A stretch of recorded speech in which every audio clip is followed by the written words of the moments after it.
کسی ملک پر ایک مغرور بادشاہ حکومت کرتا تھا۔ وہ ہیرے جواہرات، شان و شوکت اور اپنے جاہ و جلال کے نشے میں بدمست ہو کر رعایا کی طرف سے بالکل غافل ہو چکا تھا، اور اسے ان کی مشکلات اور پریشانیوں کی کوئی فکر نہیں تھی۔ کچھ لوگ اس کے لیے بد دعا کرتے تو کچھ اس کے لیے ہدایت اور نیک توفیق کے طلبگار بھی تھے۔ ایک وقت آیا جب خدا نے رعایا کی سن لی۔ ہوا یوں کہ بادشاہ ایک دن نہایت شان و شوکت سے سپاہیوں کے لاہو لشکر کو ساتھ لے کر شکار پر نکلا۔ جنگل میں اسے ایک ہرن نظر آئی۔ اس نے اس کے پیچھے گھوڑا دوڑا دیا۔ ہرن کا تعاقب کرتے ہوئے وہ بہت دور نکل آیا اور راستہ بھٹک گیا۔ وہ اپنے محافظ دستے اور تمام درباریوں سے بچھڑ گیا تھا۔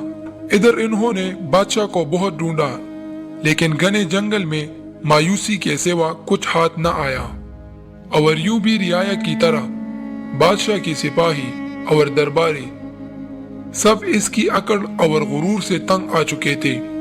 انہوں نے اپنی پرماروا کی تلاش بند کر دی اور واپس لوٹ گئے۔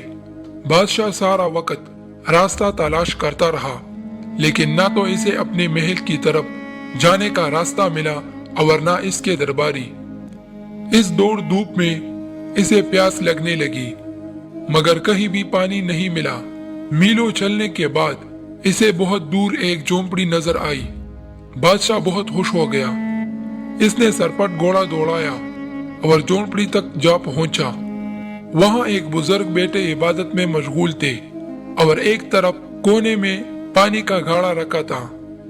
بادشاہ نے بڑی بےتابی اور خشک زبان کو بمشکل حرکت دے کر بزرگ سے پوچھا، پانی مل جائے گا ایک گلاس؟ بزرگ بولا، ہاں مل جائے گا، مگر میرا ایک شرط ہے۔ بادشاہ سلامت بولا، مجھے ہر شرط منظور ہے، میں اس سلطنت کا حکمراں ہوں، بس آپ پانی پلا دو۔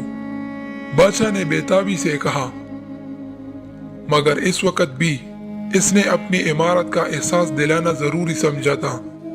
بزرگ بولا، پہلے شرط سن لو، پانی کے گلاس کے بدلے میں تمہاری پوری سلطنت لوں گا۔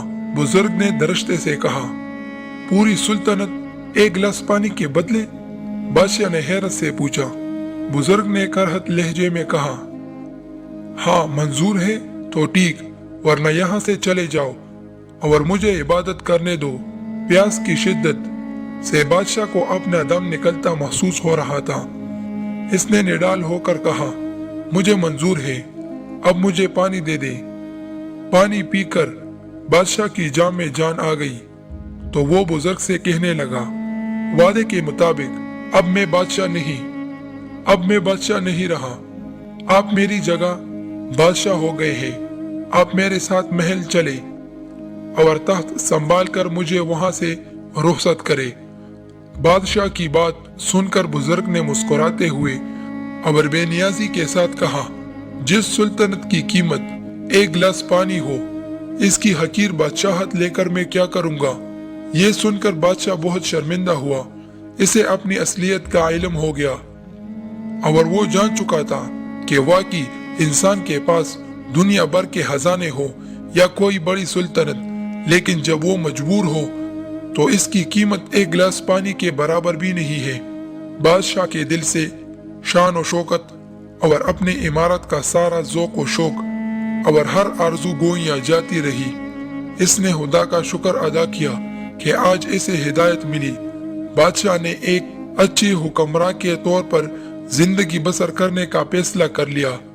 تب اس بزرگ نے بادشاہ کو گھنے جنگل سے نکالا اور محل تک پہنچایا۔ اس موقع پر بادشاہ نے بزرگ سے وعدہ کیا کہ وہ اللہ کے بندوں کے ساتھ بھلائی کرے گا اور اپنی رعایا کی خبرگیری کرتا رہے گا۔